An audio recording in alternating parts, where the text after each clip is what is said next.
आज 2 अक्टूबर है और 2 अक्टूबर के दिन ही भारत के पूर्व प्रधानमंत्री लाल बहादुर शास्त्री जी का जन्म हुआ था।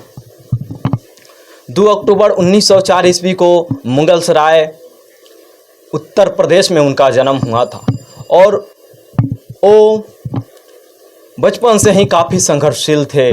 और वो जब 1904 ईस्वी को उनका जन्म हुआ था तो वो 11 वर्ष के उम्र से ही राष्ट्रीयता के लिए उन्होंने प्रेरणा के लिए प्रेरित हो गए थे। और जो उस समय जो आंदोलन करते थे, जैसे महात्मा गांधी और लोग आंदोलन करते थे उस समय जो देश के लिए लड़ते थे, देश के लिए आवाज़ उठाते थे, उनसे काफ़ी प्रेरित हो गए थे। और 11 वर्ष से ही और 16 वर्ष की अवस्था से पूर्ण रूप से वो राष्ट्र के लिए समर्पित हो गए थे। और जो असहयोग आंदोलन हुआ था उसमें भी महात्मा गांधी का कदम से कदम मिलाकर चलने का काम किए थे।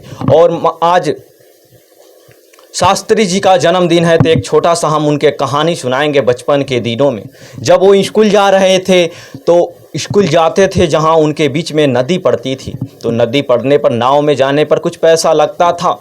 तो उस समय जब शास्त्री जी जा रहे थे तो उनके पास पैसा नहीं था। उनके दोस्त जब नाव में चले गए तो शास्त्री जी को बोले कि चलिए ना, हमारे ही पैसे से आप भी स्कूल चलिए। तो उन्होंने क्या किए, उन्होंने अपना शॉर्ट पैंट खोलकर, उसके बाद में उस समय बस्ता होता था जो एक बोरा में झोड़ा में रखा जाता था, उसमें रखकर पीठ पर बांधकर तैरते हुए जाना उनका मंजूर था। लेकिन किसी दोस्त के पैसे से नदी पार कर जाना मंजूर नहीं था। वैसे शास्त्री जी थे जो भारत के प्रधानमंत्री हुए। अब तो ये दुनिया में नहीं है, वो शास्त्री जी भारत के प्रधानमंत्री हुए, जो हमारे देश के लिए काफ़ी गर्व की बात है। जब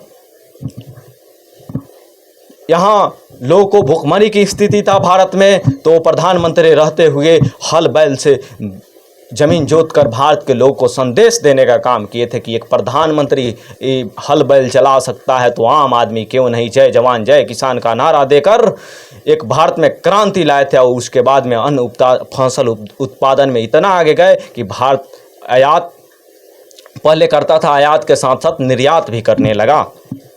तो शास्त्री जी वो थे। शास्त्री जी की एक और कहानी है। जब उनके कोई रिलेटिव आते थे उनसे मिलने, तो प्रधानमंत्री के पैसे से नहीं, जो सरकारी योजना प्रधानमंत्री के पैसे के रहने के लिए सब रुपया होता है तो नहीं, वो अपना पर्सनल जो उनका वेतन मिलता था उसमें से कटौती करवा देते थे। उनका बेटा एक दिन उनकी गाड़ी लेकर चला गया तो उसका तेल का पैसा जितना किलोमीटर था वो खुद अपने पर्सनल पैसे से, उनके जो पीए थे उनको कहे कि अपने पैसे से काट कर इस तेल का जितना किलोमीटर चला है हम देंगे। उस सरकारी रुपया का कोई योगदान नहीं था। इतना ईमानदार व्यक्ति थे। आज मैं उनसे जोड़कर आज के जो नेता हैं उनको मैं ये बोलना चाहूँगा, देखिए कितना ईमानदार है। आज साधारण एक मुखिया हो जाता है तो लाखों करोड़ों लूट कर क्या क्या नहीं करता है, लेकिन वो प्रधानमंत्री होते हुए भी देश के लिए काफ़ी कुछ किए, काफ़ी ईमानदारी से काम करते थे।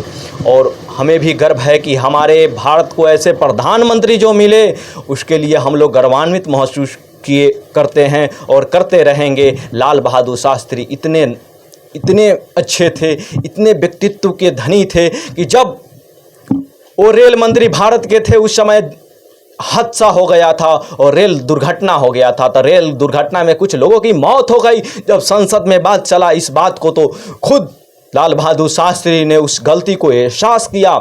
उस समय प्रधानमंत्री जो जवाहरलाल नेहरू थे, अपने आप को उस आरोप को लिया कि हमारा ही कहीं ना कहीं मेरा गलती है, और उस समय इस्तीफा देने का काम किए थे। रेल मंत्री थे भारत के, उस समय इस्तीफा दिए। तो इस्तीफा को जवाहरलाल नेहरू ने स्वीकार कर लिया और उन्होंने ये कहा कि इनमें गलती नहीं है, इसलिए इनका इस्तीफा स्वीकार कर रहे हैं कि इनका ईमानदारी को आज जितना आयाम दिया जाए कि आने वाला भविष्य में, आने वाले समय में इनको एक याद किया जाएगा कि ऐसे भी महापुरुष, ऐसे भी लोग हमारे देश के राजनेता रह चुके हैं जो ईमानदारी से काम करते हैं। तो उनका एक मिसाल है। ऐसे उनकी हजारों कहानियां हैं, लाखों कहानियां हैं। उनका तारीफ करते करते हमारा शब्द कम पड़ जाएगा, लेकिन उनको बहुत बहुत नमन। इस भारत के धरती पे बहुत कुछ किए। और आपका राय क्या है लाल बहादुर शास्त्री जी के बारे में, कमेंट में ज़रूर लिखिएगा। और उनको जन्मदिन की कोटि कोटि प्रणाम। और मेरे तरफ से क्रांति तक के न्यूज़ के सभी और भारतवासियों के सभी लोगों के तरफ से उनको कोटि कोटि प्रणाम। और आप देख रहे हैं क्रांति तक न्यूज, भारतीय सचिव के साथ। जय हिंद।